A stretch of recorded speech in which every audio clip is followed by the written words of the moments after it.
16. My name is Sherwin. I'm Misha. I'm Crystal. Nadia. Kiara. Serene. And our presentation is on ways to finance your education.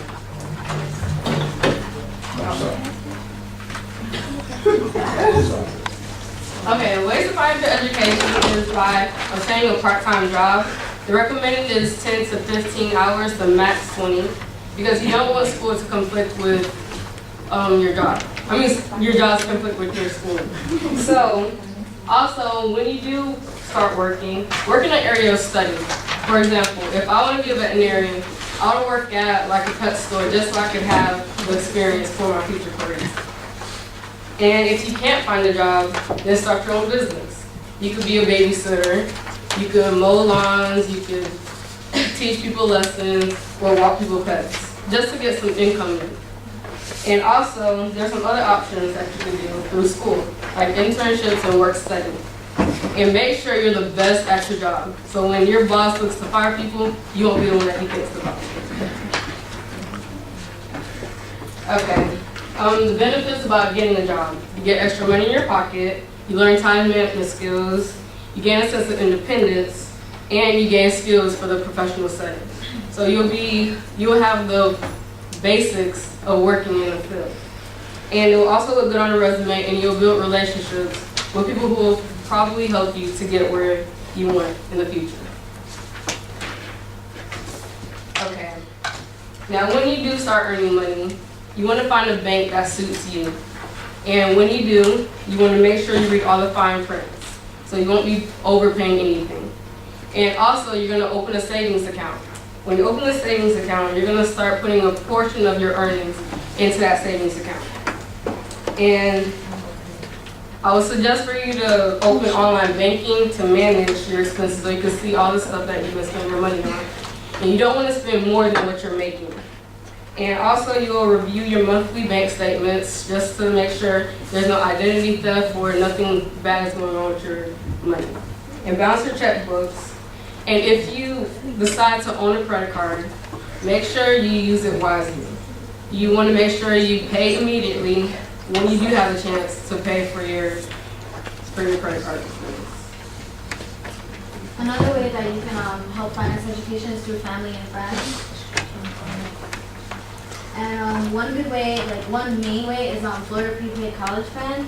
And basically it's a savings plan that parents start when their children are like babies, and then they slowly like deposit money throughout the year. It's like about $25 a month, or you can put more, however you want, and what your parents. And then what happens is over time it'll just add up and pile up, and then when you graduate from high school, you'll have enough money in your Florida Prepaid account so that you can go to college. Another way is that you can like work for like your family members. You can do chores or babysit. Another way is like if like you have godparents or aunts and uncles who are very like generous, they'll give you gifts like money. You can borrow money from your family members, or you could just live with your parents instead of like moving out. That way you'll be like, it's like basically free rent. Okay, applying for a scholarship. Things to do when you're applying for a scholarship. You want to make sure that you pay attention to the detail in the scholarships that you're looking for. You also want to pay attention to the presentation when you're applying. You want to also get help reviewing your application, because if you make a mistake, that can hurt you and not get you your scholarship. You want to have a teacher give you feedback on your essay, just in case you have a few grammar mistakes or anything. That could also help you get your scholarship. And you want to also follow the submission rules precisely. Steps to apply. When you start your searching for your scholarship, you want to find something that might apply to you. For example, like there's scholarships out there for like left-handed people and your ethnicity and whatever that's out there, that you want to make sure that it applies to you. You also, after you have your list already, you want to make sure that you start prioritizing the list based on the application deadlines, the amount of the award, how much work you will need to be done to get the award, and all of that when applying. Sending in your application. You want to make sure that you have every part of your application filled out and completed. You don't want to leave any blanks. have all the papers that you have attached to it organized, such as your recommendation letters, at least one you can have on there. You want a cover letter, you want transcripts, maybe a small photo, and an essay. Okay, grants. Grants alongside scholarships are one of the best ways to get money without having to pay it back. Also, like scholarships, there are a lot to choose from. But with that, it brings competitiveness when you go to apply. But it's still always good to apply for them. Unlike loans, grant money does not have to be paid back. The hardest part for student loans is just to find one. There are many to choose from federal grants, a lot of you may know, like the Pell Grant, state-sponsored grants, college-based grants, career student-specific grants, grants by the degree level you choose to go into, and just different unique grants. There are several websites that you can go to, one being scholarships.com, for government grants, www.ed.gov, for different school grants, K through 12 school grants, and another one is swfwmdstate.florida.us. And to piggyback off what she said, I want to focus on grants a little bit more because sometimes for scholarships, you have to have maybe a 4.0 GPA, but with the grant, you have a decent GPA, you can usually qualify. Grants are sums granted on a financial need basis.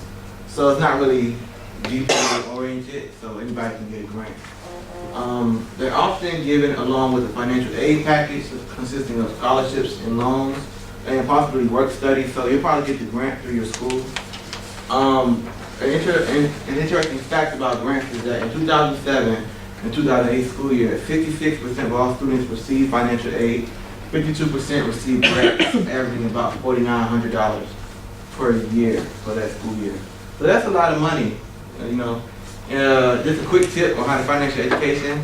If you get refund checks, don't go buy cars and stereos. Save that money and put it up to school. It's a novel concept. Oh, my car. Anyway, a common grant is the Pell Grant. Some of you all might be familiar with that. It's a federal grant given to low-income students whose family income fall below a certain level. So you might qualify for that one. The Federal Supplemental Education Grant, FSEG, awarded to students who have a low expected family contribution. You get that one by doing your FAFSA, or it really get all by doing your FAFSA. And once they calculate what your family contribution would be, if it's low, you may qualify for this one. And one that I thought was interesting was the TEACH grant. Do we have any education majors here? Well, you might be interested in this. The TEACH grant, it's a grant that if you're a major in education and you plan to teach, you can get money, you know, you can get a grant that will give you money each semester to help you pay for school, but it's under a condition. Once you graduate and get your degree, you agree to teach in a certain school under certain conditions. But if you're an education major, you might want to be interested in that. There's other grants, like she said, state-based grants awarded by the state for different reasons. So Florida might have grants you might not even know about. Example like the Arizona post-secondary grant, Maryland part-time grant, etc. But how to get these grants, you must do your FAFSA. We have a deadline coming up for FAFSA right now. Is it in May, I believe? I'm not quite sure. It's passed?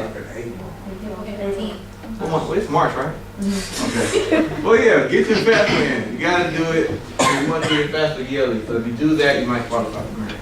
Do your FAFSA. All right, work study. So a lot of us hear about work study, but we're not really sure what it is. It's a form of financial aid awarded to students who meet certain eligibility requirements and have financial needs. It's kind of just another way to pay for college, but you're just working for it. How you apply is that you first have to fill out your FAFSA, and something I didn't know is that there's like a little box you check out. It's not like a contract or anything. It's just that maybe if you're interested in it, you just check the box that you're interested in work study, and if you haven't done that, you already did your FAFSA, then you can just go to the financial aid office and they can fix it for you. If you're not eligible, there's also a non-federal work study. It basically pays minimum wage, but you know, it's better than nothing.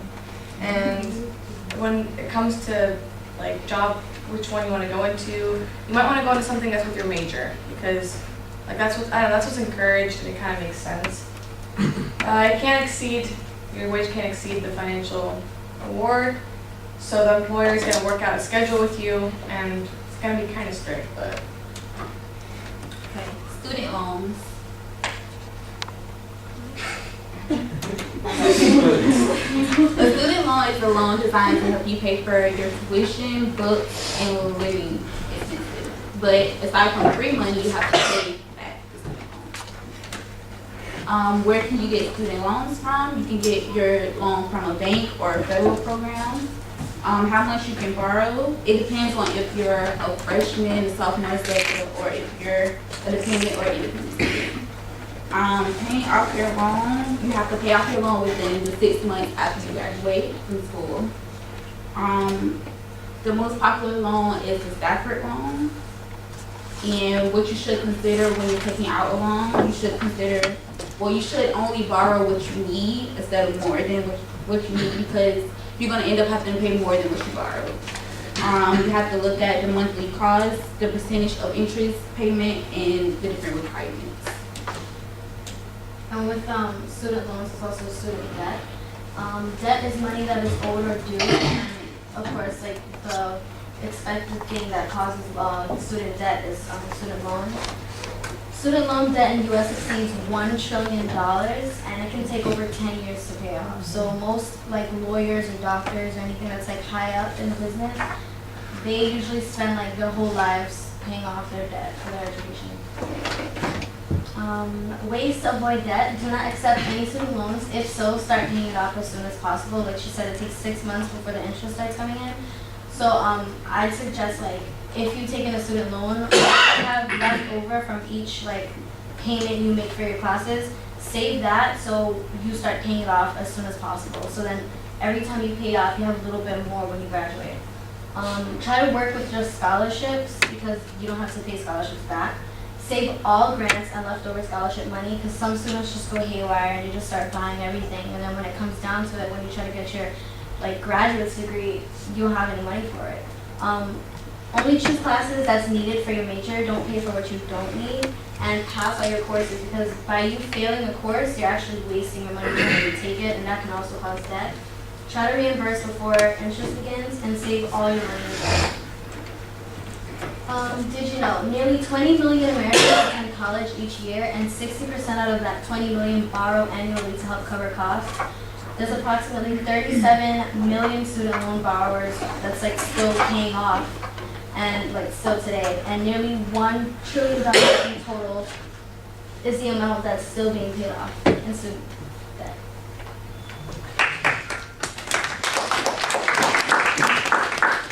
Question, you kept talking about need, and they give you a certain amount of money based on need. How do they figure out what's your need? buy your FAFSA. Yeah, FAFSA. I'm sure they have. When you do the FAFSA online, you gotta enter like your family income. And I guess they have some type of formula to do that. You know, the government, they like that. School like that. And it also depends on the school that you're going to, and if you live at home or not. Because if you live at home, and depending on what school you go to, you get a certain amount of money. Whereas if you live alone, or if you have a child or not, and you go to like an expensive school, you actually get more money. Then the other thing that they do, they create a budget. Okay, so when you start getting your scholarship, they'll start, say you got so much for bridges, they'll put that on there, and then some other scholarship, they'll put all that on there. And then that's how they figure out how much you can get if you do work study. Because whatever's left, that's still need that you have. Then they'll allot that amount of hours for you to work and work study. You can't exceed that. Okay? And so you got to be conscious. That's what some people, they were going to do the roadmap to success. And then they tell you, well, it wouldn't benefit you to do that because it's going to change your need, and it's going to make them change the amount of a scholarship just so you can try to get that scholarship. So a lot of scholarships, especially grants, are need-based. So sometimes you'll apply for it and you say, man, I thought I was qualified to get that. You probably did, but once they looked at your need, you no longer qualified. Okay? All right, so Sherwin, put your hand up. She's for group 16. All right.